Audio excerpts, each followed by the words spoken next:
Boa tarde, meus irmãos. Graça do Pai sobre todos nós. Gostaria de, hoje à tarde, trazer uma live com a seguinte temática: Israel numa perspectiva histórica. Então, como está havendo a invasão do Hamas em Israel, Israel está dando uma resposta sobre a situação, então vem muitos questionamentos. E é importante que a gente esteja inteirado de como podemos enxergar essa situação. Aí hoje nós vamos falar de Israel numa perspectiva histórica. E amanhã a gente vai falar de Israel numa perspectiva bíblica e profética. Aí pensando em Israel numa perspectiva histórica, eu quero começar com um verso da Bíblia apenas para a gente entender a temática. Abre, por favor, em Lucas, capítulo 21, versículo 29. Jesus, no sermão profético, escatológico, ele vai dizer assim: olhai a figueira e as demais árvores. Então ele vai dizer que para a gente ter uma compreensão futura, uma compreensão escatológica, é para a gente observar a figueira e as demais árvores. Amanhã a gente explica melhor, mas hoje só um pano de fundo. A figueira é um símbolo de Israel na Bíblia. Então, se você olhar ainda em Lucas 13, versículo 6, Jesus conta uma outra parábola de uma figueira que não dava frutos. E ele estava pronto a extirpar aquela figueira. Aí, se você observar, a figueira ali representa Israel. Na realidade, as árvores representam nações. Desde Juízes, o filho de Gideão, ele vai querer dominar a nação e ele extirpa todos os outros filhos de Gideão. O único que sobrou conta uma parábola, falando que as árvores queriam reinar. E aí a figueira não quis, a oliveira não quis, a videira não quis, veio o espinheiro e reinou. Também ali em Daniel, quando vai falar de Nabucodonosor, Nabucodonosor tem um sonho de uma grande árvore, e nessa grande árvore as nações, as aves faziam ninhos nos seus galhos, e Daniel fala que Nabucodonosor, o seu reino era a grande árvore. Então, só um pano de fundo. É para a gente entender o que está acontecendo com a figueira e com as demais árvores, com Israel e com as nações. Só com esse pano de fundo, eu gostaria então de explicar um pouco como é que é essa questão histórica. Israel e Palestina. Israel e palestinos. Então, só para a gente entender. Quando Israel adentra a terra prometida, que é terra de Canaã, um dos seus grandes inimigos naquela terra foram os filisteus. A gente percebe isso desde os primórdios. Por exemplo, o grande inimigo contra quem Sansão lutou foi contra os filisteus.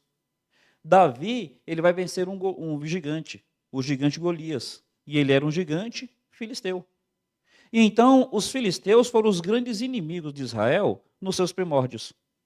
Davi, em suas vitórias contra os filisteus, ele conquista uma cidade chamada Jebus.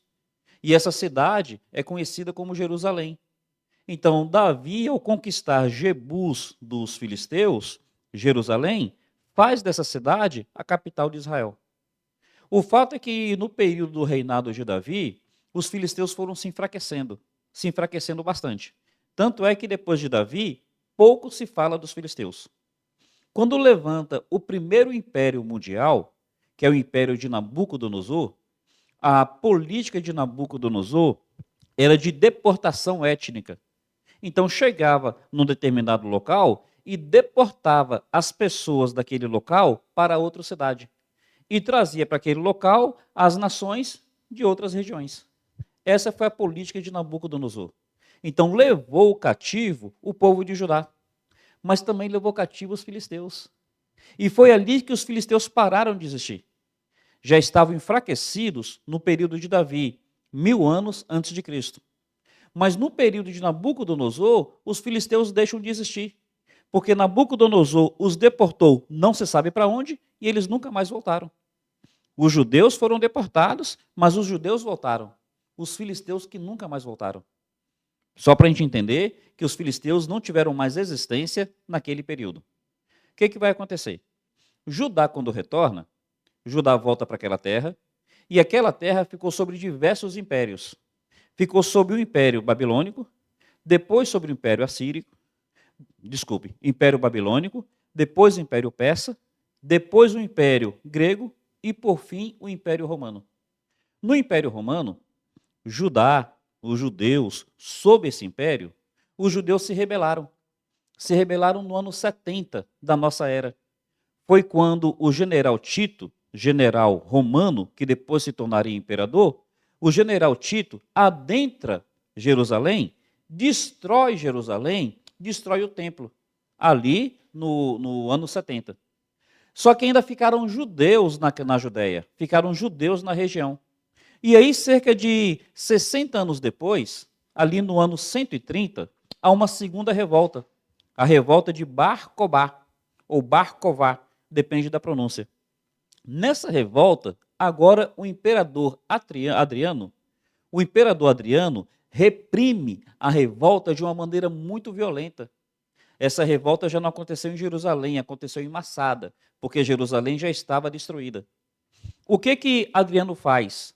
Adriano extirpa os judeus. Adriano mata milhares e milhares de judeus. Outros judeus são vendidos como escravos. Os demais judeus são banidos daquela terra, ficando pouquíssimas pessoas judias naquela região. E os judeus são proibidos de morar em Jerusalém, pelo decreto de Adriano. E o que Adriano faz? Para acabar de vez com os judeus, Adriano vai então renomear aquela terra. Aquela terra que agora era chamada de Judéia, Adriano vai renomear aquela terra. E como é que já Adriano vai batizar aquela terra? Ele batiza no ano 130 da nossa era como terra de Falastina. Falastina.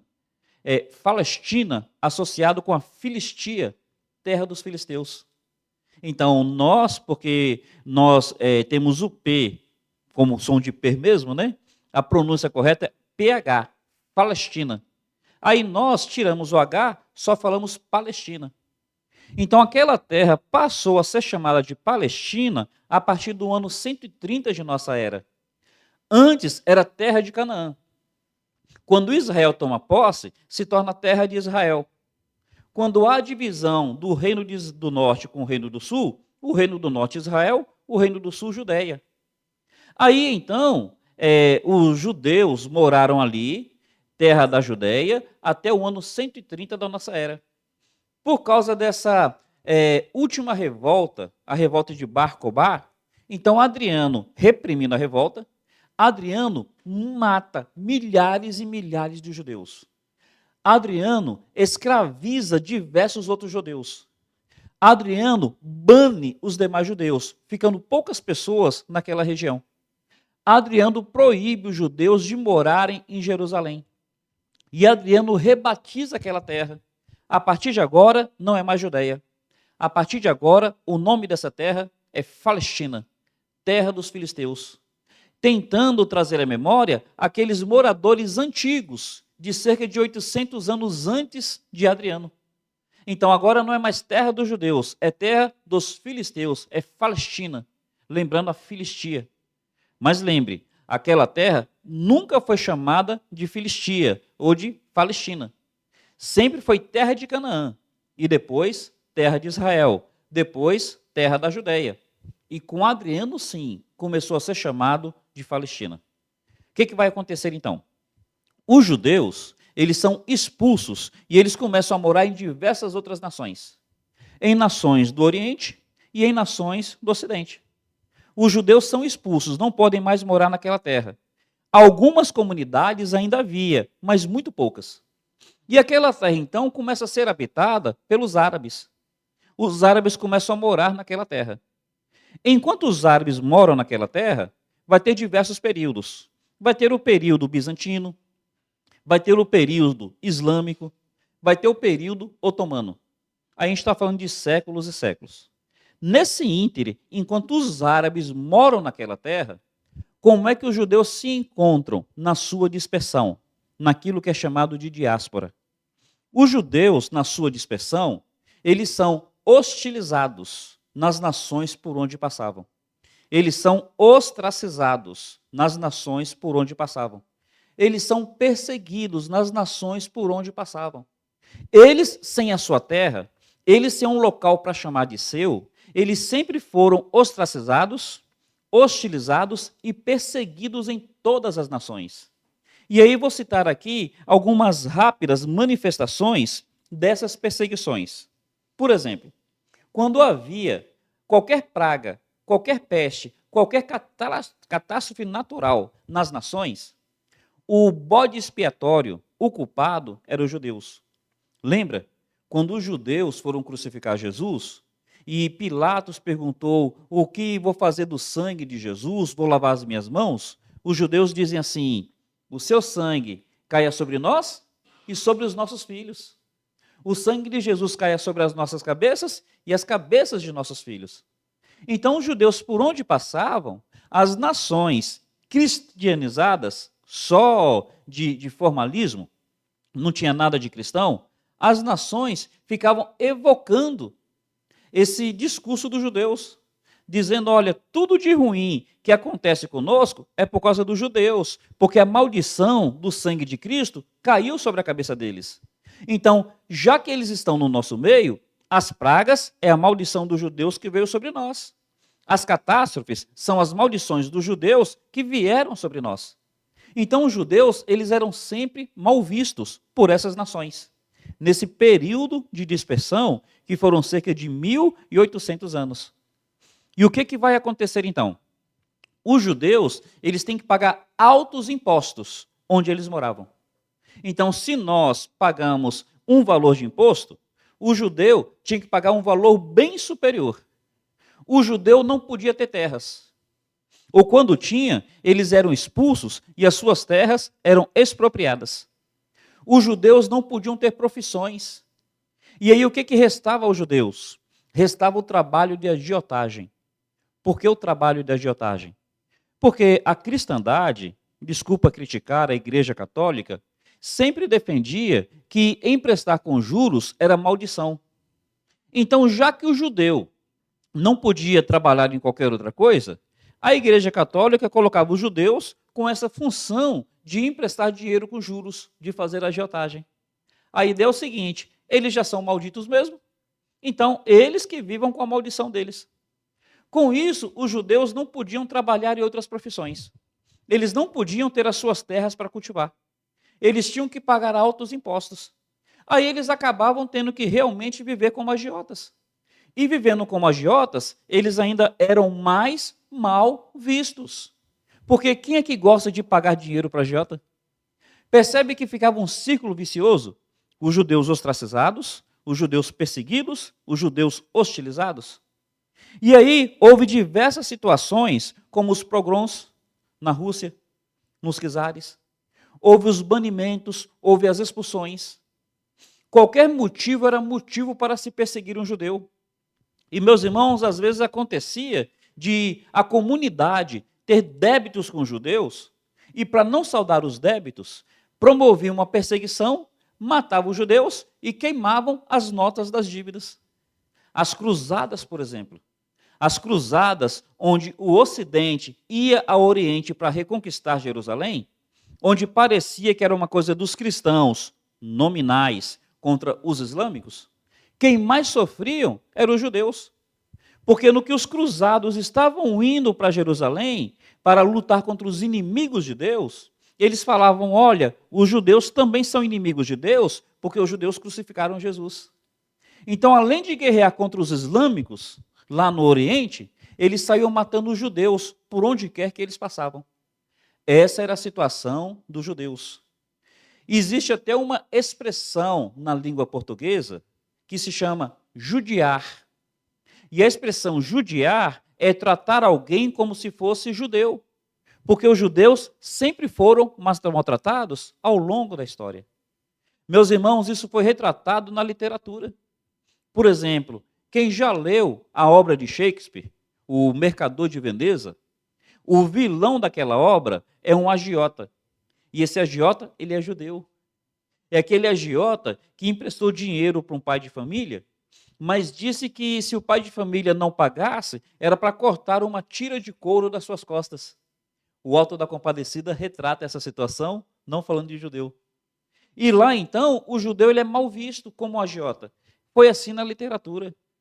Por exemplo, o poeta barroco, Antônio Vieira, que também era padre, foi o maior orador barroco da língua portuguesa.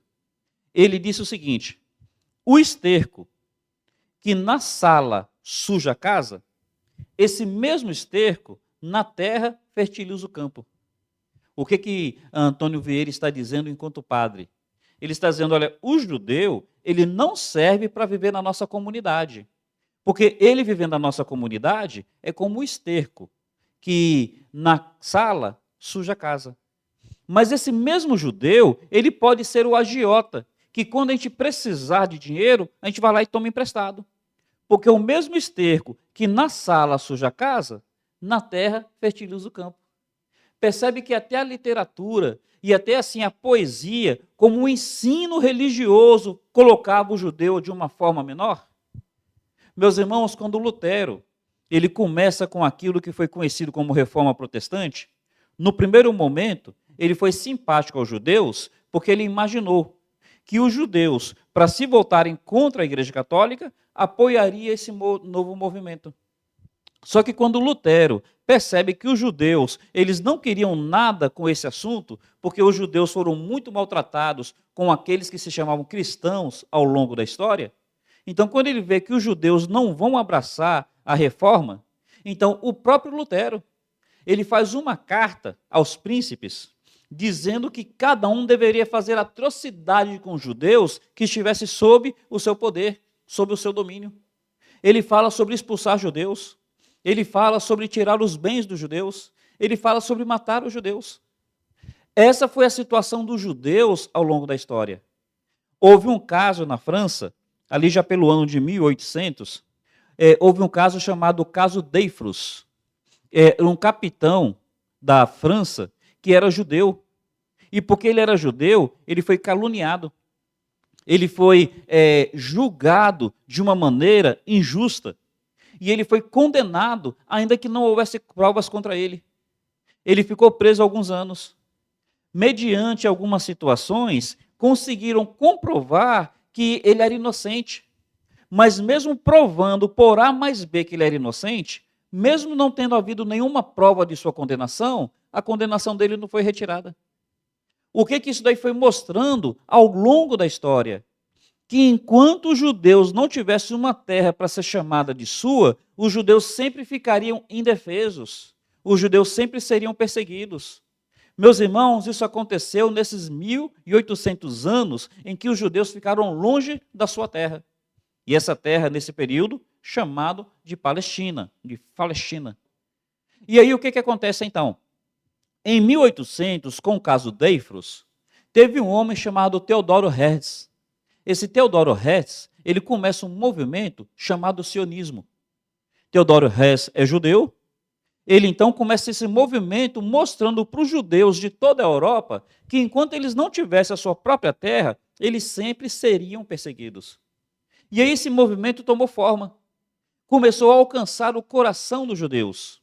A ideia de sionismo é por causa de Sião, a terra de Jerusalém. Só que nem todo judeu queria em si voltar para Jerusalém. Eles aceitariam ir para qualquer outro lugar. Consideraram até mesmo a Argentina, nosso país vizinho. Mas, devido a algumas situações, tanto proféticas, vou falar disso amanhã, quanto aquela questão assim saudosa, porque eles tinham uma história com Jerusalém, e por causa de uma questão também mundial, a condição da Palestina nesse período, o movimento sionista tomou uma forma com uma direção maior para aquela terra, que agora estava sendo chamada de Palestina. O que vai acontecer? Termina o ano de 1800, vem o ano de 1900. E no ano de 1900, o movimento sionista cada vez mais forte, já alguns colonos indo para aquela região e comprando terras, acontece a Primeira Guerra Mundial. Na Primeira Guerra Mundial, os inimigos com a Alemanha era o Império Otomano, que estava dominando aquela região que hoje é chamada de Palestina. O Império Otomano dominou ali desde 1500 até 1900. E aí, então, o Ocidente, na Primeira Guerra Mundial, fez um acordo com os judeus, que foi a Declaração de Balfour. O acordo que fez com os judeus foi que se eles ganhassem a Primeira Guerra, então eles ganhariam aquela região que o Império Otomano dominava, que é a Palestina. E aí a declaração de Balfour foi a declaração onde, se houvesse a vitória, eles então dariam aquela região para que os judeus voltassem à sua terra e fizessem o seu estado, e voltassem à sua região.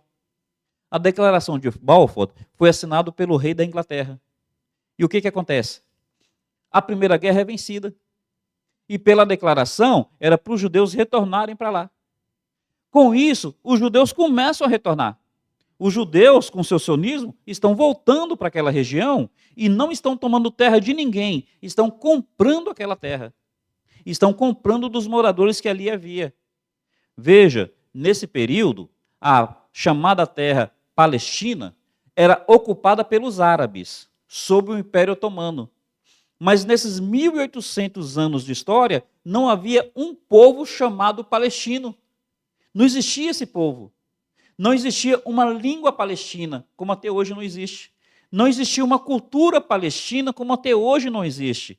Não existia uma etnia palestina, como até hoje não existe. O que existiam eram árabes morando naquela região. E os colonos judeus foram até lá e estavam comprando essas terras na mão dos árabes que moravam ali. Isso depois da Primeira Guerra. Então, com a declaração de Balfour, nesse período, cerca de 60 mil judeus voltaram para aquela terra para ali construírem comunidades. Nesse período, o que vai acontecer? Vai acontecer a Segunda Guerra Mundial. Do ano 1935, até o ano 1944, mais cerca de 100 mil judeus retornaram para aquela região que hoje é chamada de Palestina. Percebe que aquela região que tinha parcas comunidades judaicas ao longo da história, agora está tendo um volume muito grande de judeus retornando àquela terra? Os árabes que moravam ali começaram a ficar incomodados e começou a ter grande conflito. Então, enquanto que na Europa estava tendo a Segunda Guerra Mundial, que estava afetando aquela região também já estava tensa pela quantidade de judeus que estavam retornando para lá. Nesse íntere, o que vai acontecer? Na Alemanha, existe o problema judeu apresentado por Hitler. E Hitler quer tirar os judeus da Alemanha. Hitler entra em contato com diversas nações para ver se as nações aceitam os judeus. E as nações não aceitaram. Hitler entrou em contato com o Brasil para ver se o Brasil aceitava judeus. E o Brasil não aceitou. Os Estados Unidos não aceitaram. A Inglaterra não aceitou.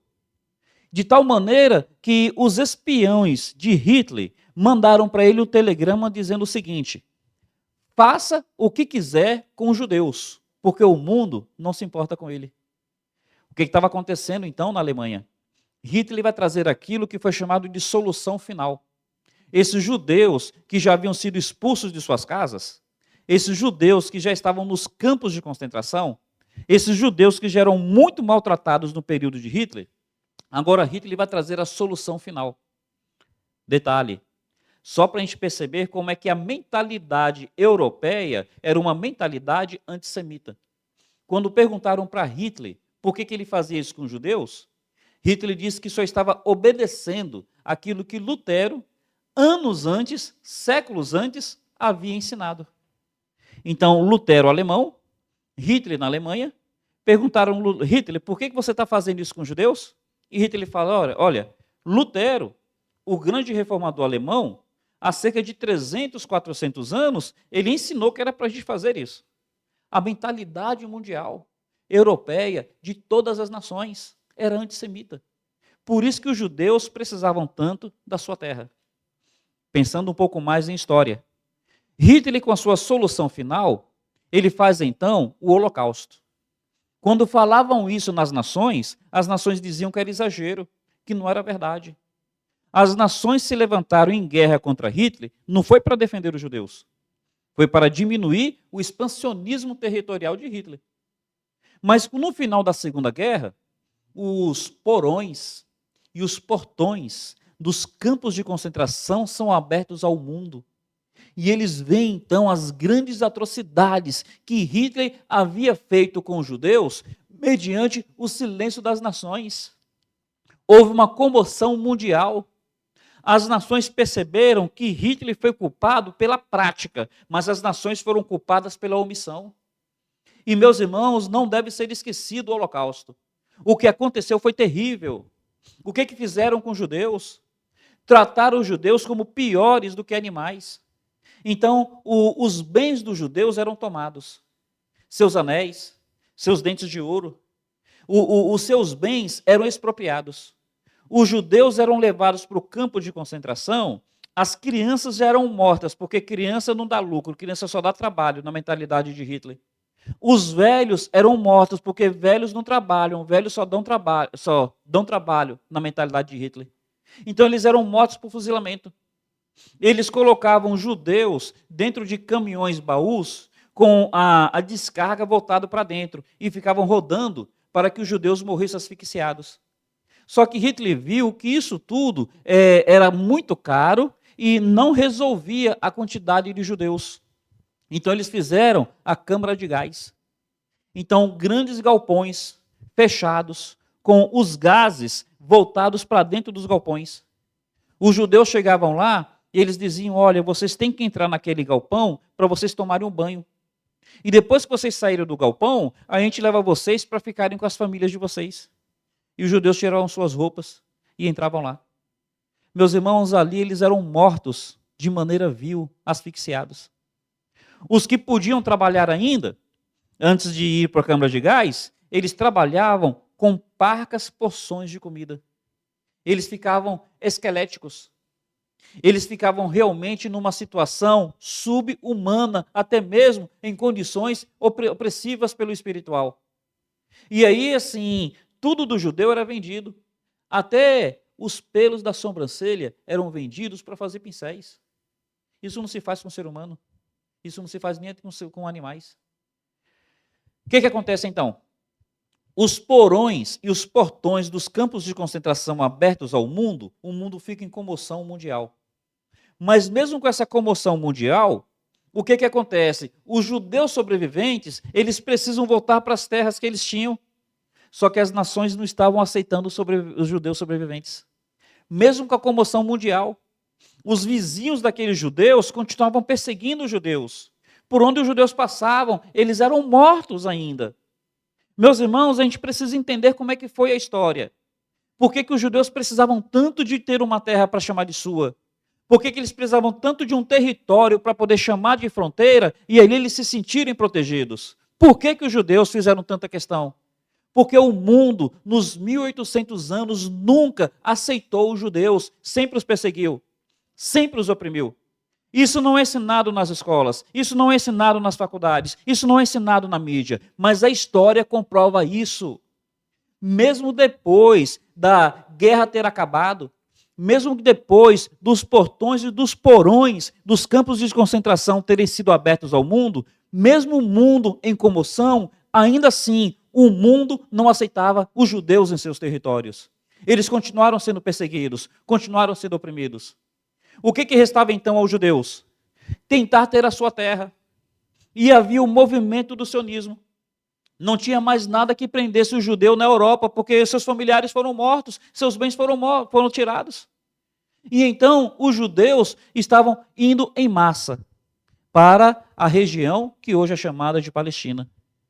Mas lembra, a região de Palestina estava em polvorosa, porque os árabes não estavam mais querendo aceitar os judeus. Quem é que estava dominando aquela região? A Inglaterra. E a Inglaterra, então, estava com a batata quente nas mãos. Porque a mesma Inglaterra que havia prometido um Estado para os judeus, a Inglaterra também tinha prometido um Estado para os árabes se apoiasse a Inglaterra. Percebe que a Inglaterra ficou jogando dos dois lados? E agora a Inglaterra não tem como resolver isso. A ONU, recém-criada ONU, porque antes da ONU era as Nações Unidas, que faliu, então a ONU, recém-criada, quer resolver esse problema. O que a ONU faz? Aquele território que tinha sido tomado do Império Otomano, aquele território onde parte estava sob o domínio da Inglaterra, a Palestina, e parte sob o domínio da França, a Síria, a Palestina, a ONU, faz então uma partilha. Pega o território chamado de Palestina, que estava sendo ocupado por árabes e por judeus, muitos árabes e muitos judeus, porque a imigração dos judeus ao longo desses anos foi em massa. Aí eles dividem o território em dois locais. Um local para os árabes, para que os árabes declarassem o Estado palestino. E outro local para os judeus, para que os judeus declarassem o Estado de Israel. Nessa partilha, a extensão de terra dos judeus era a extensão menos comercial, era a extensão mais desértica. Só que os judeus aceitaram, os palestinos não aceitaram. Os palestinos não, até então não existia o termo palestino, existiam os árabes na Palestina. Eles não aceitaram. As nações árabes não aceitaram. Então, no dia 14 de maio, a ONU fez a partilha. No dia 15 de maio, exatamente no dia 15 de maio, no outro dia, Davi Ben-Gurion, que era o líder dos judeus e se tornou seu primeiro presidente, Davi Ben-Gurion, ele então fez a declaração do Estado de Israel. E ali surge então o Estado de Israel. Tem um cumprimento profético, amanhã a gente vai falar, da nação que surgiu no só dia. Naquele mesmo momento, houve a declaração, houve a partilha pela ONU no dia 14. Aí os ingleses imediatamente se retiraram. Os ingleses estavam com a batata quente na mão, eles se retiraram na mesma hora. Do tipo assim, vocês agora que se virem. Aí no mesmo dia, aliás, no dia posterior, Davi Ben-Gurion fez a declaração do Estado de Israel.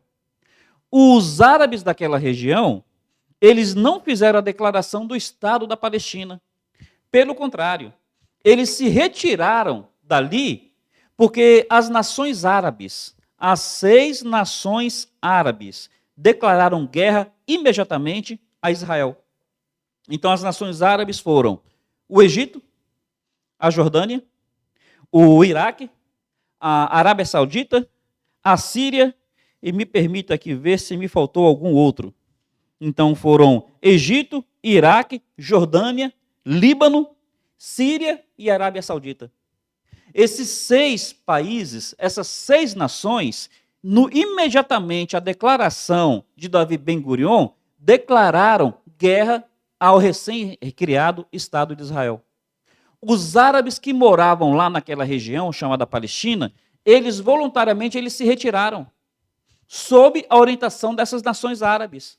Se retiraram porque as nações árabes disseram, olha, a gente vai chegar aí e vai destruir todo mundo, e vai matar todo mundo, então vocês saiam para só ficar os judeus. Meus irmãos, o pensamento, tanto dos árabes, daquelas nações árabes, e do mundo na época, é que o problema judeu seria, enfim, resolvido, entre aspas. Qual era a solução? Dizimar os judeus. O que não foi conseguido na Segunda Guerra, agora, naquela guerra, seria resolvido. Então não teria mais aquela discussão de o que fazer com aquela região, porque aquela região já foi vencida pelos árabes, vai ser só um Estado árabe. Perceberam qual foi o pensamento que existia na época? Não houve ninguém que se levantasse pelos judeus. Não houve ninguém que dissesse assim, olha, os judeus estão em guerra, mas eles terão o nosso apoio porque é um Estado recém-criado. Pelo contrário, eles ficaram entregues àquela recém-guerra, com eles não tendo nem mesmo um exército organizado. Alguns vão dizer, mas Israel não tem o apoio dos Estados Unidos? Israel foi ter o apoio dos Estados Unidos algumas décadas depois da sua independência. Naquele momento, não tinha apoio de ninguém. E, meus irmãos, acontece então o impensado. Acontece então o inimaginado. Aqueles judeus que tinham recém-chegado naquela terra, vindo dos holocaustos, aqueles judeus mal organizados, aqueles judeus sem exército, aqueles judeus com pouco armamento, aqueles judeus que foram recém-declarados Estado de Israel, tendo essa guerra com países organizados, com países preparados, olha, as pessoas acharam que aquela guerra seria rápida e os judeus seriam destruídos. Inexplicavelmente, os judeus venceram aquela guerra contra 6 nações ao mesmo tempo. Não tem como explicar isso humanamente. Daí amanhã a gente enfatizar bastante o aspecto profético. O homem não explica isso, foi Deus.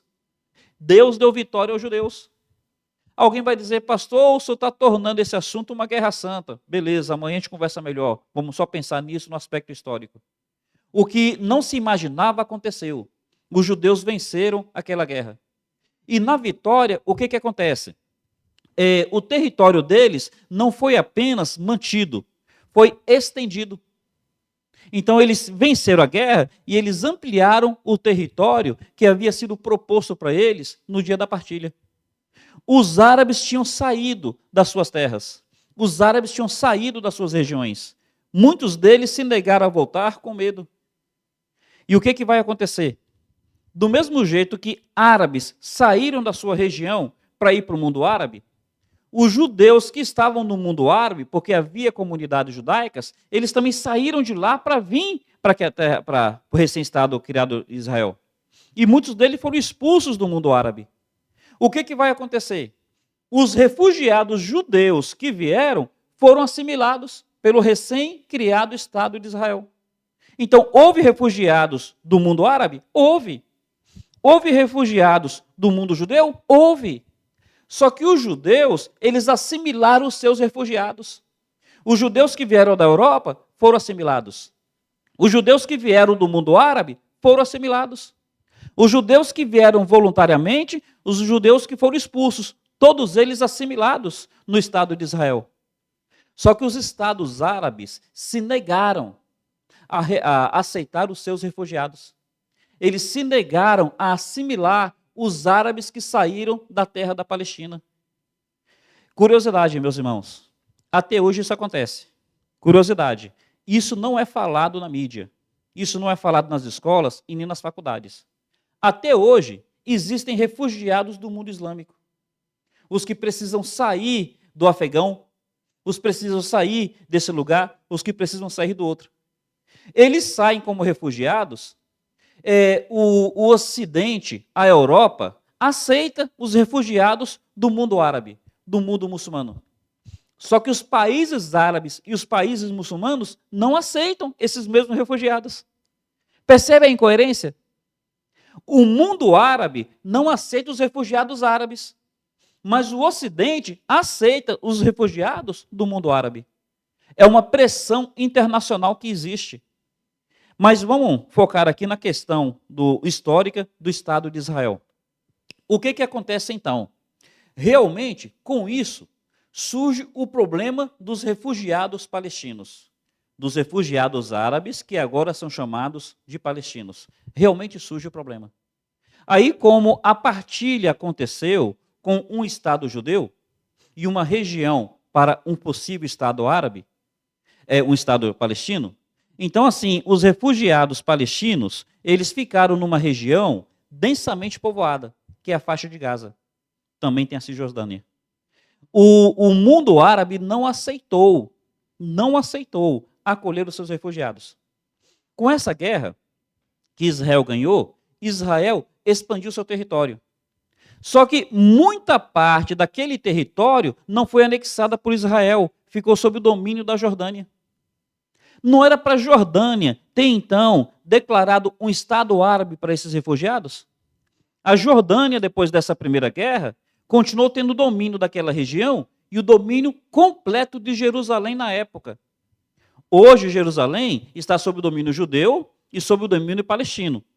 Mas naquela época, depois da Guerra da Independência, Jordânia tinha o domínio completo de Jerusalém e tinha um domínio daquela região. Já que havia árabes ali dizendo que eram palestinos, por que a Jordânia não declarou o Estado palestino, dando Jerusalém como capital, já que ela tinha domínio? Porque nunca houve interesse árabe de formar um Estado palestino. Nunca houve. Pelo contrário, eles fazem questão de manter os refugiados palestinos para que haja uma pressão internacional sobre Israel. Para que haja sempre essa propaganda negativa sobre Israel. Olha o que Israel fez. Israel fez com que houvesse refugiados. Meus irmãos, olha, não estou dizendo que Israel esteja isento de erro. Não estou dizendo que Israel seja perfeito. O que eu estou dizendo é que a maneira como o mundo coloca, a maneira como a mídia coloca, é deturpada, é tendenciosa, omite informações e manipula informações. O que vai acontecer então? Depois disso, o mundo árabe promove ainda outras guerras contra Israel. Além dessa guerra, que é chamada Guerra da Independência, o mundo árabe promoveu a guerra do Canal de Suez, iniciativa do Egito.